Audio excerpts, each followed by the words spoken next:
Hi submarine friends, welcome back to watching me build my diesel electric submarine. So yesterday I got the engine removed. It's about a 20-minute job, pretty easy, pretty straightforward, I like it.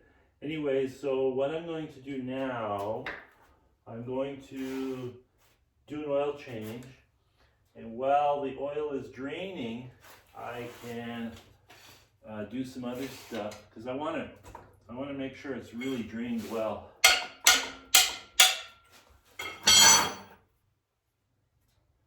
Because the engine's only room temperature, the oil's not going to drain out as quick as if it was warmed up. You know, funny story about these pails. I got like 100 of these pails because I bought them with lids and caps to put inside a landing craft I built to make it unsinkable. It's really pretty good idea actually. But anyways, I ended up with a whole bunch left over. So while that drains, I want to show you guys what I made. I'll get some paper towel here. So a problem that I was having is the thermostat housing was the wrong size for the hose that I'm using. So I made myself a brand new thermostat housing. You see that? So I just took a 5/16 or so thick piece of steel plate, put it in a lathe, put my hole saw in and cut a round disc. Then I machined the center to fit this nipple perfectly. Then I tacked it in place, put it back in the lathe, squared it up, and then I machined this surface and then cut it out to shape with a zip cut.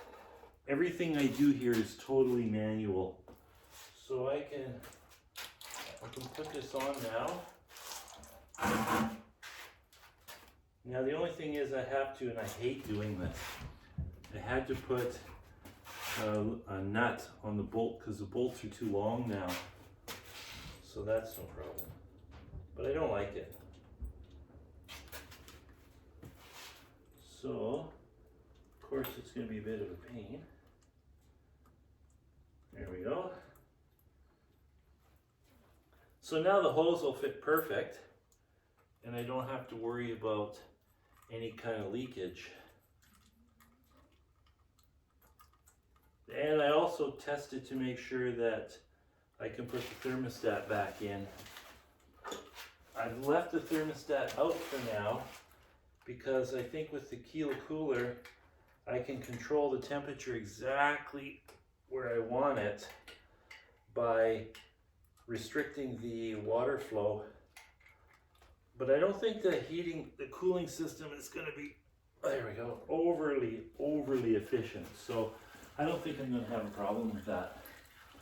So the next thing I want to do is get the hydraulic pump on, and then I can clean all this up. So what I'm doing here, this is a pretty neat idea. My motor mounts, the rubber mounts, were kind of dirty. So I took some really hot water and some dish soap, and I shake this once in a while to clean those, because I don't want to put them in all gross and dirty.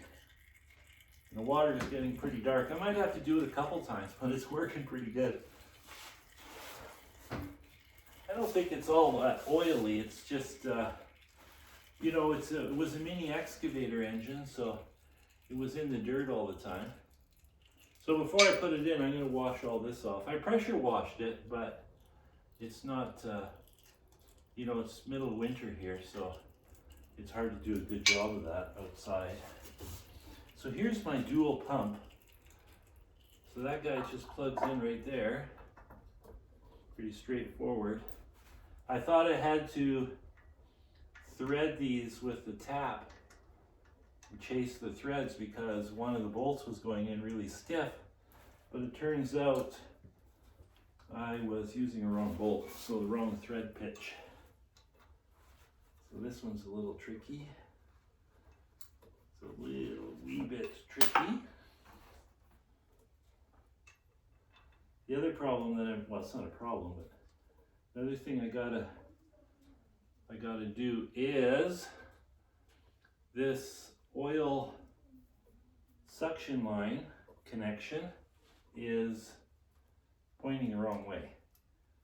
So luckily the way that these hydraulic fittings work is you can just rotate them. I got to rotate them all. I didn't remember which way the pump sat in the engine, so I got them in the wrong way. But that's pretty easy to fix. So we'll just bolt this up. It looks like it's almost done draining. It didn't take long.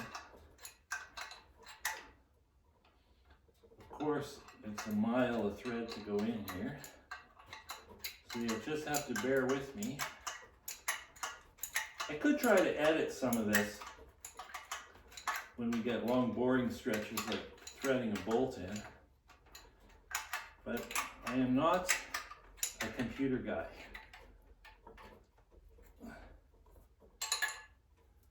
So I even have other people fix my phone for me. I'm really challenged with electronics, believe me. I'm more mechanical. Okay, so I'm just gonna give that a torque spec. That's the spec.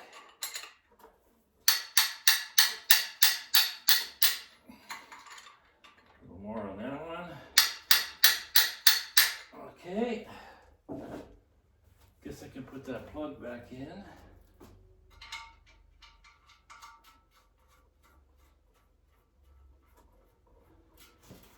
I better get some oil in it right now in case I forget or something happens. That's one thing about the submarine. When you're doing a final assembly on the submarine, you cannot be interrupted. So like if my phone rings or something, when I'm putting stuff together, I don't answer the phone, I don't stop. I keep going until that part is done, because it's really easy to forget. So I had another really brilliant idea today, until I busted out the ohm meter and discovered that my brilliant idea was not so brilliant. I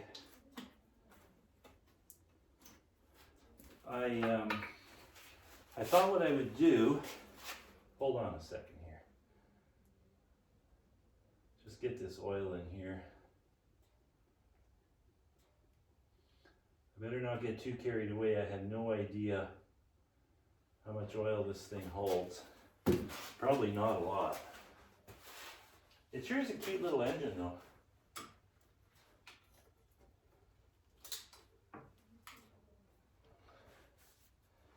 I see my,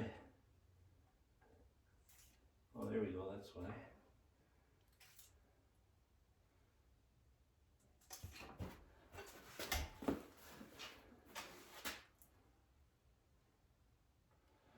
So I was thinking that since I'm going to have an alarm, so I've got this buzzer already, it's really quite loud, it's like a siren. Since I have that already wired into my harness here, so one of these wires goes to the back of the engine here to the temperature setting unit. When it grounds, it tells the alarm to fire. So I thought, well, why don't I hook it up to the oil pressure as well? So then I'll show you the problem. And I was worried about it. That's why I got out the ohm meter. So test the ohm meter. You hear that? So when you put the ohm meter on the water temperature sensor, it doesn't go off when it shouldn't. So that's correct. But when you put it on the oil sending unit, you hear that? It goes off. So what that means is, my theory was correct on the temperature sending unit. So when it grounds, it makes contact and it completes the circuit. With the oil pressure gauge, the circuit is complete until you get oil pressure, and then the circuit collapses. So that's why when you put the key in the car and turn the ignition on, the oil light will come on until the engine starts. Well, so my idea was to have both of these connected, because I don't care what the catastrophe is. I just need to know there's a catastrophe, either a low oil pressure or high water temperature. I can sort that out later. So in the name of simplicity, I thought I would just run both sending units together, same wire, same buzzer, but I can't, which really is annoying. So I'm gonna have to run a separate wire, but that's okay because I have 3 spare wires here. So that's not a problem. It's just, I was thinking I was pretty sneaky. So a little bit more. So this Kubota engine is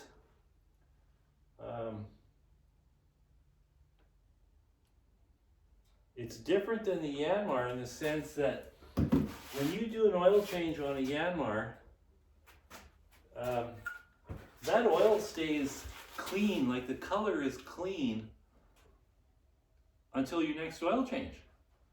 I've got a Yanmar excavator here, and that's how it is. And this little 3-cylinder Yanmar is sitting right here. That's how it is. But this Kubota, when I change oil in this or any other Kubota, the oil's black right away. I mean, you can tell it's clean new oil, but it's black.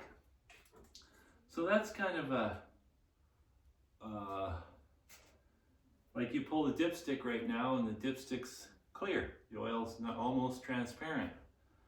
But as soon as you fire this thing up, boy, in 1 minute, that dipstick's black. I don't know what the difference is, but that's the difference. So it just needs just a drop. So that's that. So now I don't have to worry about that. But I'll change this oil filter straight away too. That's going to be messy, because that's kind of a poor design, how they made this mount so that when the oil drains out, it goes right onto that mount. But I got a rag over here.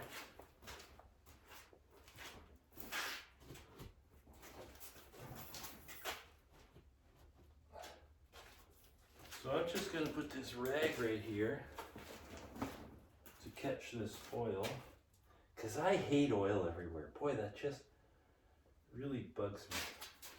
So the other thing I'm going to do, even though the filter sits sideways and I'm going to lose some oil, I'm still going to put some oil in there. I know it's going to spill, but it's just when that engine first starts, when it starts to spin over, it's going to get oil to the bearings right away. And of course, you got to oil up that. So it's not the same size, but they crossed it over for me. So we can do this quick.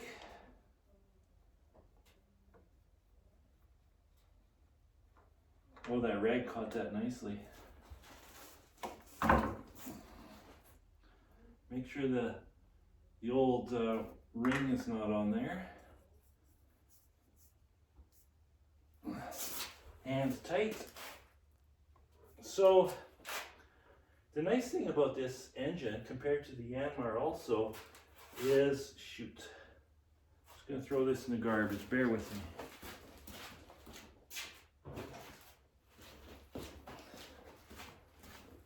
So, I forget what I was talking about. Oh yeah. With the Yanmar engine, to change the oil while it's in the submarine would be a huge pain in the butt, like huge. I would actually literally have to get a pump and suck the oil out through the dipstick tube. And the oil filter was even in the back, terrible spot. But this engine, because it's turned around, the filter's right in the front, and I can just use one of those long funnels that, you know, snakes around to put oil in it. I think there might even be a filler on the side. No, this one doesn't have that. My other Kubota engines have a fill on the side. Just gonna clean up this oil here. Like I said, I hate oil. There we go. Okay, so now, throw that in there. So now the oil's changed. Thermostat housing is on. So we can get back to this pump. And just there. So this, I don't know if you can see this, but this suction right here, let me turn this some more, is pointing up this way.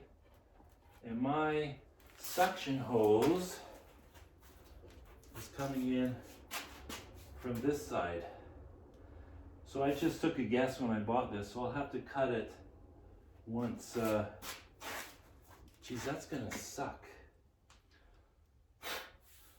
Because when you cut it, you get rubber and stuff inside. So what I'll have to do is I'll have to make a good estimation. You know something? Hold everything. Hold everything.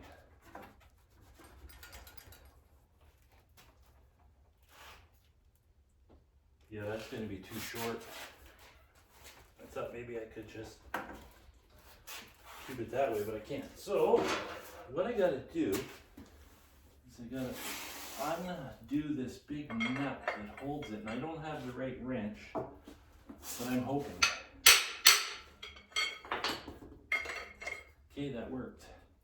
So now, I just turn that guy around. Oh, and he's hitting. So I gotta take the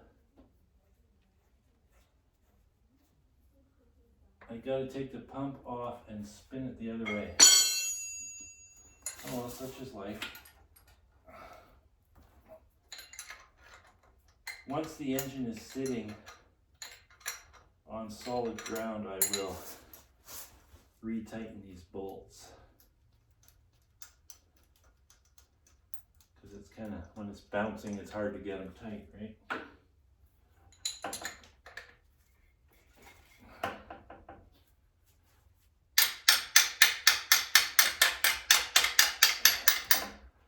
So this is what I do all day. I just tinker away. Try not to get in too big of a panic, although I am very impatient by nature. So I have to constantly tell myself to slow down. I have to concentrate on that. Like, I don't have to go back to work until probably May. So that's pretty lucky, isn't it? I think. Okay, so let's take that out. Oh, and it doesn't spin around that way either. Okay, so that means I got to take that fitting apart. So I'm going to do that with the pump bolted on so it's anchored. I may have to set the pump down on the, or the engine down on the chair so it's a little more solid. That's no problem. Oh, that went easier. That sucks, it's so close. Could almost just give it a tap, but I don't want to risk damaging it. So we'll just have to take our time. I cleaned up the pump. It was pretty, just not oily, but just dirty.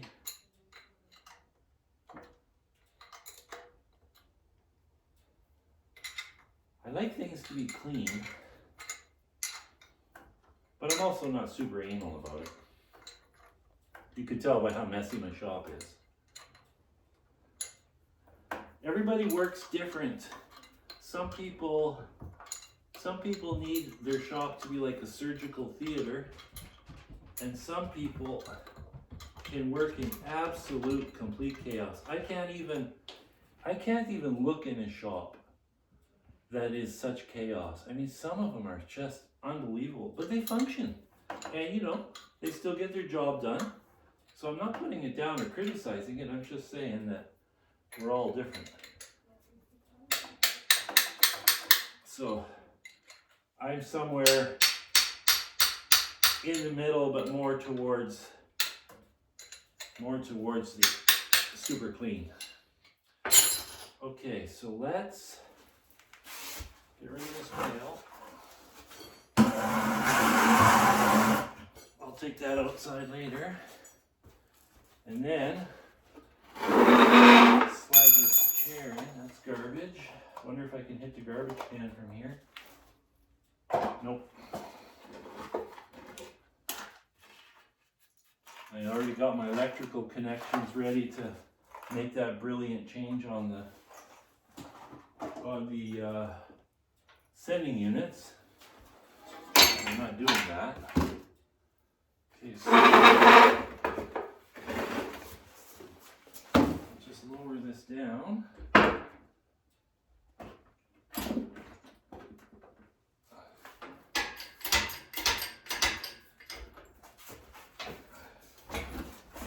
Whoa, that's why I'm leaving it hooked up.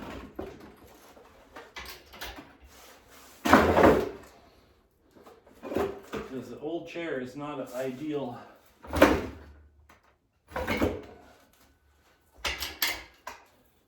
should have borrowed a nice engine stand for my brother. He has all that stuff. He's got tools, holy cow. So, I wonder if I can crack that guy free. If not, I may have to take the pump out and mount it in a vise or something. Well, let's see what happens. I got it. And I'm leaking oil. Shoot.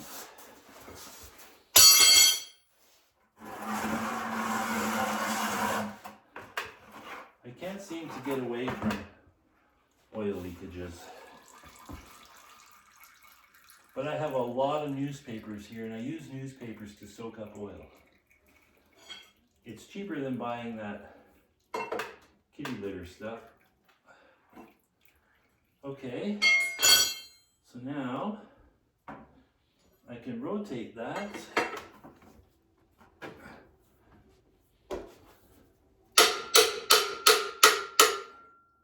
Oh, I'm tightening it. My bad.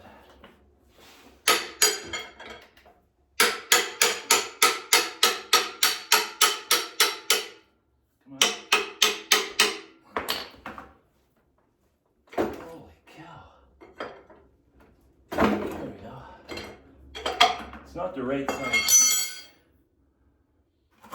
Okay, so now we got her swung around. And we'll swing it up. And it stops leaking oil too. There, that's perfect. Now I can just tighten the nut.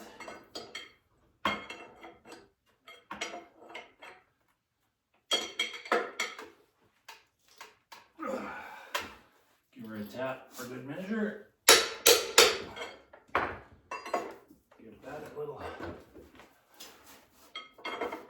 more rotation.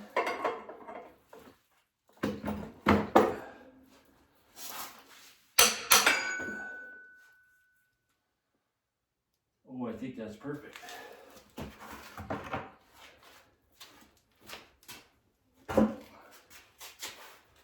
Okay, gotta get some newspaper. Hang on.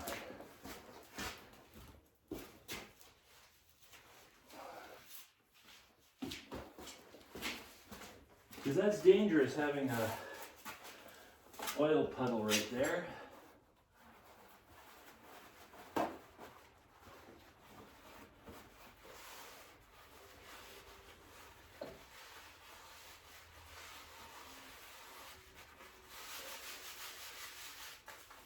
That on for good measure.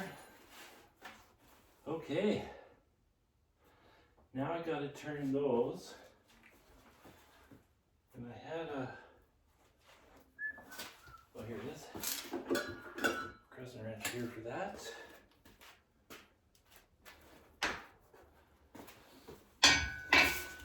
I go through a lot of this, you can imagine.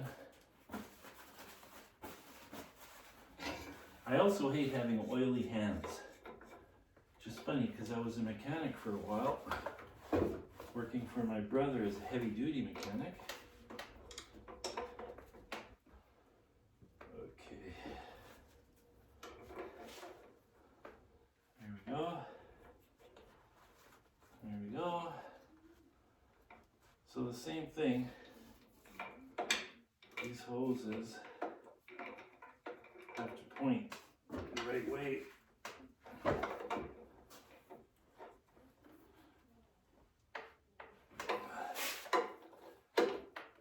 going to grab a wrench to tighten that because I'm not happy with that. Okay, so I'll grab a wrench. Bear with me.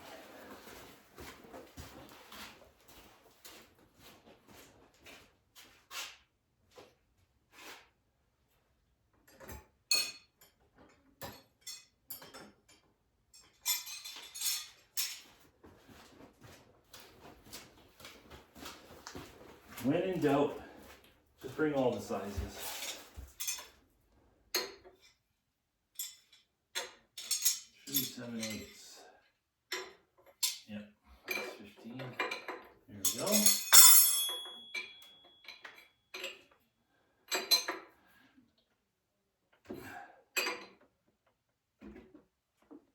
Okay. So now I think that one has turned a little too much. What I gotta do is hold this, and then hold this.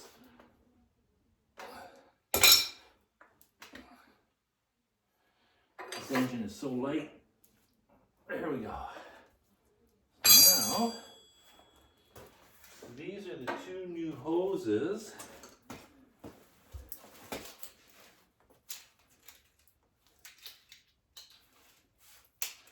And I'll leave that end capped so that I don't have to worry about dirt getting in there.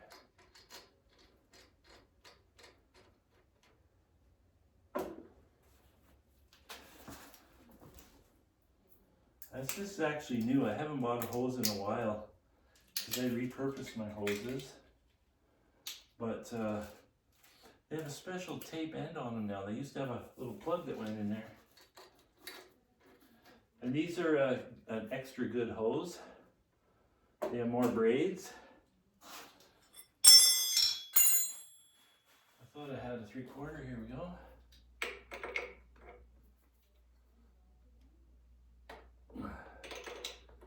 Tighten it up.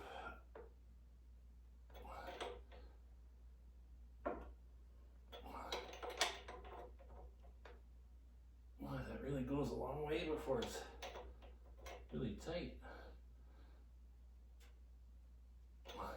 It's going to be really hard for me to get at this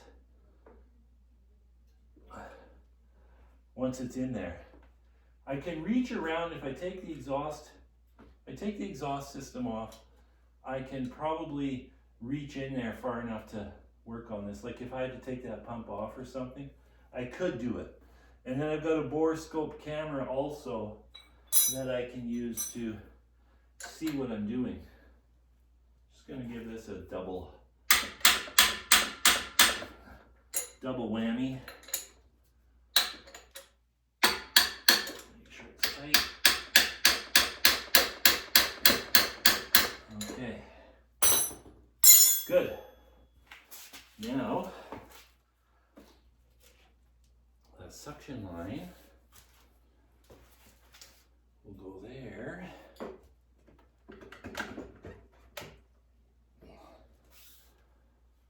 Oh, that's perfect. Because see, there's room. There's room in there. So what I should do is put a clamp on it now. I got lots of clamps.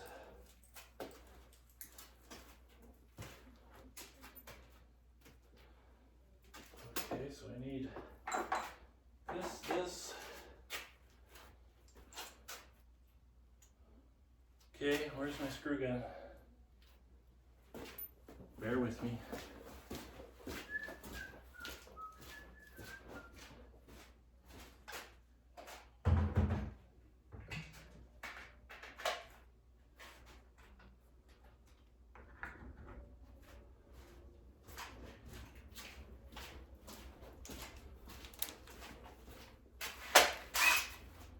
Okay, so when I took this out of the machine, all that it had was a single clamp on here.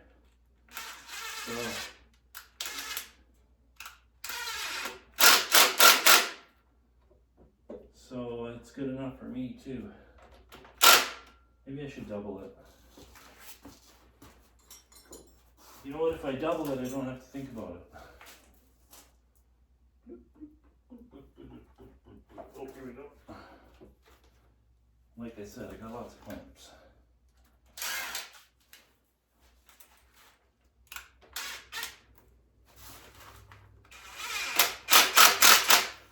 Okay. Better than factory. All right, so now thermostat. Oh, I had to order. In my last video I talked about replacing all these hoses. So because this stuff's pretty old.